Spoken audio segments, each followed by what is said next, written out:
In this lesson, we'll begin delving into Maya's graph editor.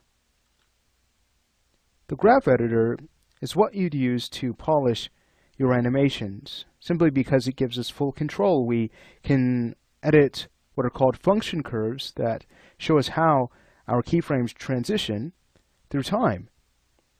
And as we start to tweak them, you'll notice that it will start to change the way the animation plays. So what we'll do is go ahead and have a look at the graph editor. I actually have some animation in this scene. I'll go ahead and hit play. You can see little Rexy here kind of hops in and then he gets distracted by this weird looking tree. So let's say we go ahead and take a look at the keyframes and function curves that make up this animation. I'll go to the show menu and show NURBS curves, and then from there we can go ahead and grab, let's say, his center of gravity control. With that selected, we can then go to Window, and then we can move down to Animation Editors, and there it is, right at the top, Graph Editor. Sweet, let me go ahead and pull this over. Now, where are our keys? And where are those function curves? Well, if you don't see anything in the work area, just go ahead and press the F key to frame in, and there they are. Fantastic. You could also press the A key to view all of your selected function curves. So in this case, since I have the object that has the animation selected, you'll notice you'll see all keyframes. But if I were to go ahead and just pinpoint, let's say, one channel, you can go ahead and now press the A key, and you can see how we're able to zoom in to that one channel that we have selected. So I found that to be super helpful. A lot of times you want to zoom in close to your function curves just to kind of figure out what type of changes that are actually occurring. Because if you're back a bit too far, it might look like, well, it's not that much of a change that has happened. But you'll notice that as you start to get closer to the function curve, then you start to realize that, hey, well, I have to actually go ahead and modify this section of the animation because I don't quite like the timing here. So I might have to make a really subtle change to fix the timing to my liking. So again, we have a lot of control over deciding how the animation will turn out from the graph editor. Now let's go ahead and bring our attention over to the left. What we have are, again, our animated channels. And what's nice is that we could actually pin these down. So if we, let's say, wanted to focus on the translate Z channel of the selected control, the center of gravity, and then if we wanted to, let's say, switch our selection to focus on the head control, take a look. The center of gravity's Z-axis will still remain pinned. So again, super convenient. Of course, once we close out of the graph editor, we'll lose that pin. I'll go ahead and open back up. There you go. So you can see no longer do we see that same Z translation channel. So that's a look at the graph editor. Now let's say we go ahead and learn how to navigate it the same way we would navigate in our viewport, only we cannot orbit, but we can go ahead and pan by holding down Alt and dragging with the middle mouse button. If we were to drag with the right mouse button while holding Alt, we can zoom in or out. Now let me go ahead and show you something really helpful. This is known as interactive zooming. If we were to hold down Shift and Alt, we can then go ahead and drag with the right mouse button either vertically to stretch our view in that direction, or we can drag left and right to stretch our view horizontally. This is a great way to zoom in close to our function curves to get an idea of what is actually happening.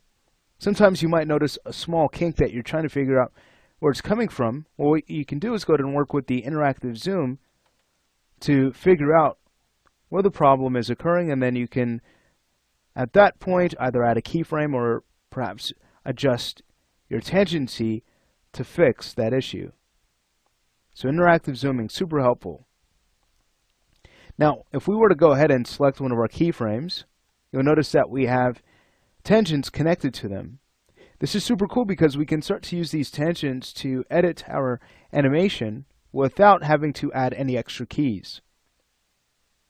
What I'd like to do is block in my work, and then at that point, I'll go in and start to use tangents to see how far I can get without adding any extra keys. Sometimes it's necessary because you can't quite get the pose that you want with a tangent. But how can we start to move this around? Well, with the key selected, we can grab our Move tool. So I'll just go ahead and press the W key, and then from there, take a look. We can use the middle mouse button to move this key's position. Let me go ahead and undo this back. If we were to go ahead and hold down Shift and drag vertically, we have locked our movement to only move in that direction. If we drag left and right while holding down Shift, again, we've locked our movement so we can only move left or right. This can be super helpful because sometimes you may want to only retime a key. If that's the case, you could just go ahead and hold down Shift and drag left and right, and that's going to change the key's timing. If you want to change the key's value, well, at that point, you'd, again, hold down Shift and drag up or down. Let's go ahead and have a look at something. What I'll do is go ahead and grab the center of gravity control, and we'll go to the Translate Y channel. From there, I'll press the F key. All right, sweet. So we have this key we can work with on frame 20.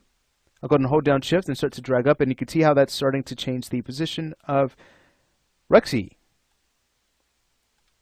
Cool. So now you can see that it's going to come up a little bit higher there.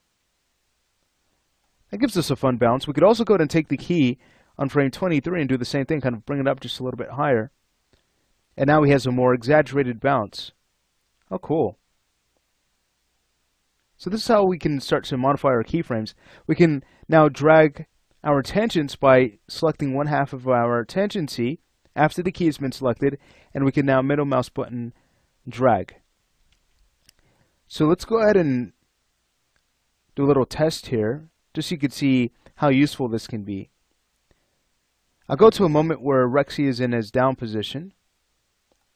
Let's go ahead and take this keyframe on frame 29. We can go ahead and grab the tangency, and what we'll do is go ahead and drop that so that he moves down a little bit lower after frame 29 or 28 or so. So you'll notice that he's going to move down a little bit lower after that frame. Oh, cool. Now if I were to go ahead and move to frame 29 and start to adjust the tangency right here in 28, you can see how that will start to change the pose. So again, we can start to modify our poses without having to add any extra keys, because the problem is if we add too many keys, that will start to clutter up our work, and it's very difficult to edit animation and add polish if that is the case. So be really careful about that. I'm going to go ahead and end the lesson here. In the next lesson, I'd like to show you a few really cool tools we can use to edit our keyframes in the graph editor.